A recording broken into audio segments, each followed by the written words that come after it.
Mohamed Hijab is accusing Elon Musk of blackmail.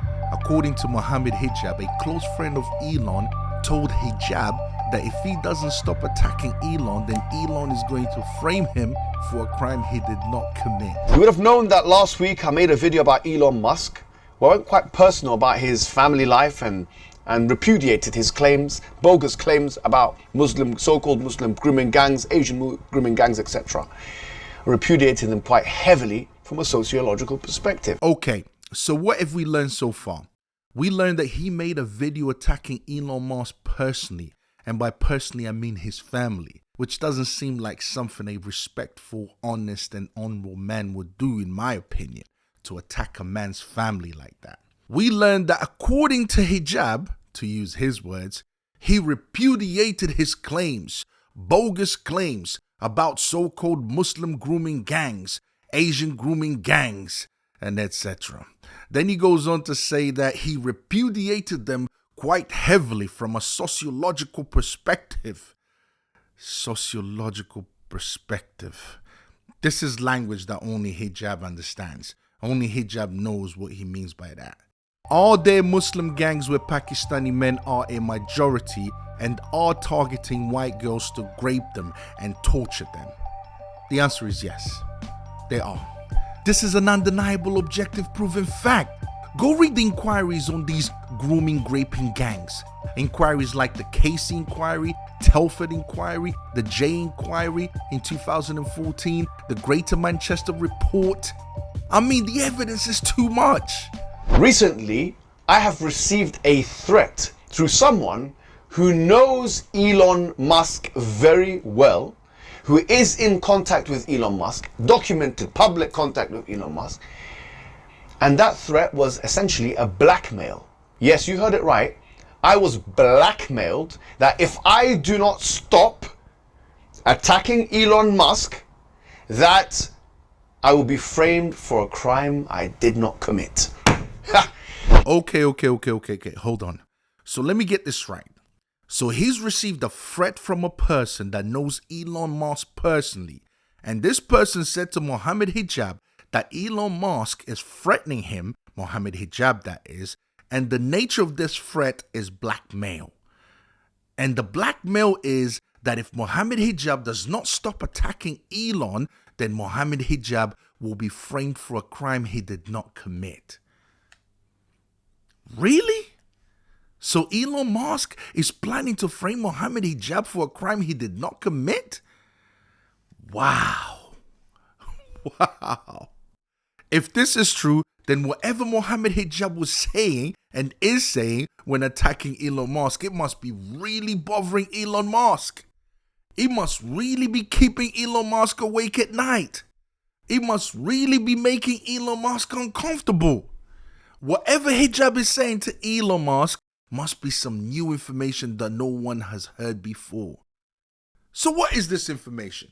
What is Mohamed Hijab saying that got Elon, Trump's head of Department of Government Efficiency, so angry that he's threatening to frame Hijab for a crime Hijab did not commit?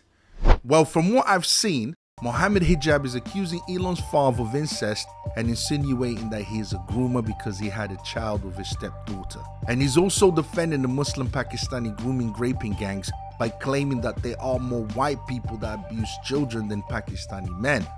I don't know if he forgot that this is a white country where the majority of the population is white people.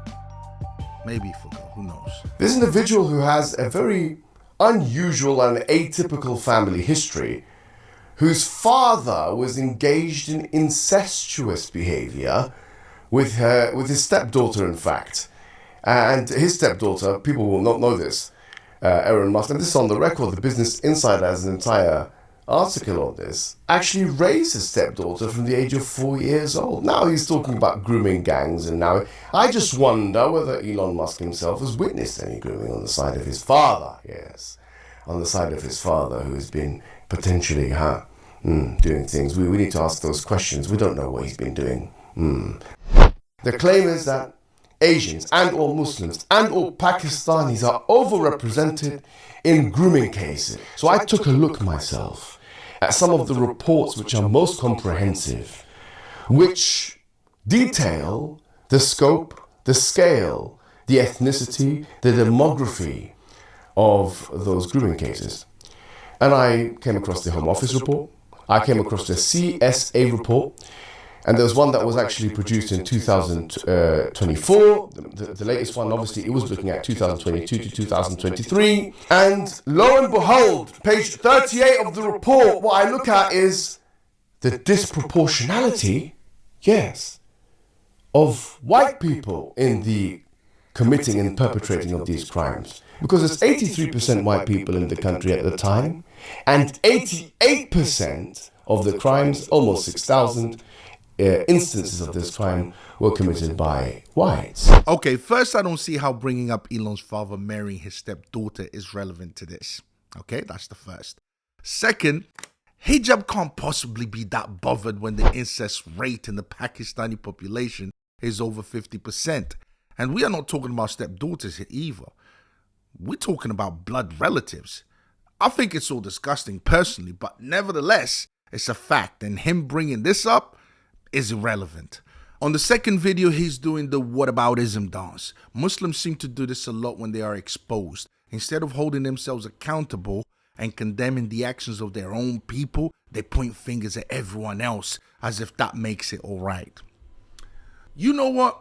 I'm going to let Masjid address Mohamed Hijab on his what about the white men deflecting tactics. I said and made very clear, if the majority of country is white, then it's natural to see the majority of representation in any crime to be by white people, because we're living in a majority white country. What is concerning is if pockets of our country, communities like ours, Daniel, yours and mine, are disproportionately involved in any one type of crime. And that's it.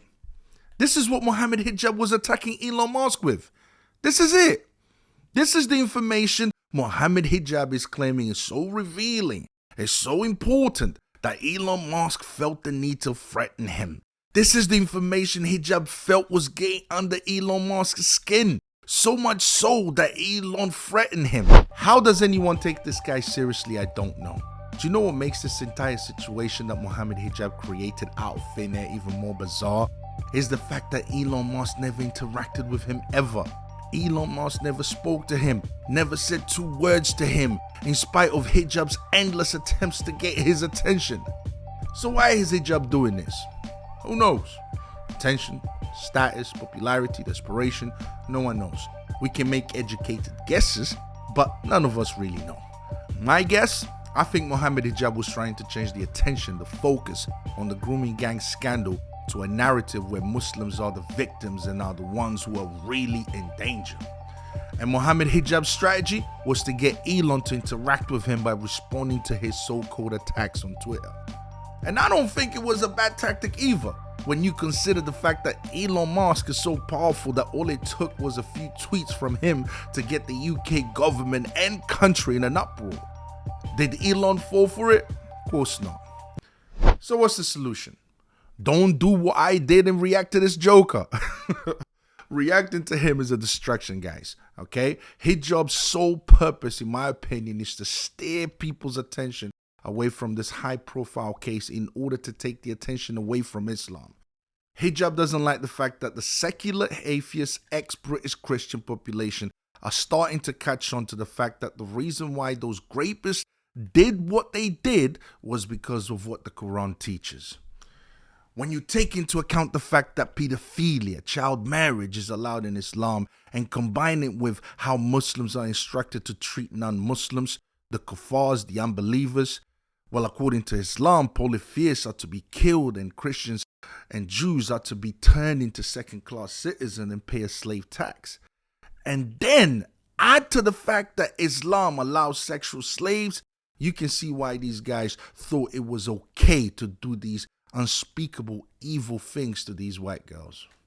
One of the defendants in this case, Daniel, I'm sorry you're not going to like hearing this stuff, but the truth doesn't necessarily care about your feelings. One of the main defendants in trial argued that it's his religious right to have sex with underage girls, and that was his defense. Look it up, Daniel. It is unbelievable. And you and I know that that kind of argument gets bandied about. You and I know, and if you don't believe me again, look it up, that in Pakistan, you're in my country of origin, where our parents are from, when they tried to raise the age of sexual consent, it was shot down by the Ideological Council of Guarding Islamic Culture in Pakistan, shot down in Parliament and deemed blasphemous for trying to raise the age of consent. Because religion gets involved, culture gets involved. We've got to be able to have this conversation without being in denial, Daniel. Anyways, guys, I hope you enjoyed the reaction. Don't forget to comment, like, and subscribe. And I'll see you guys next time, all right? Peace.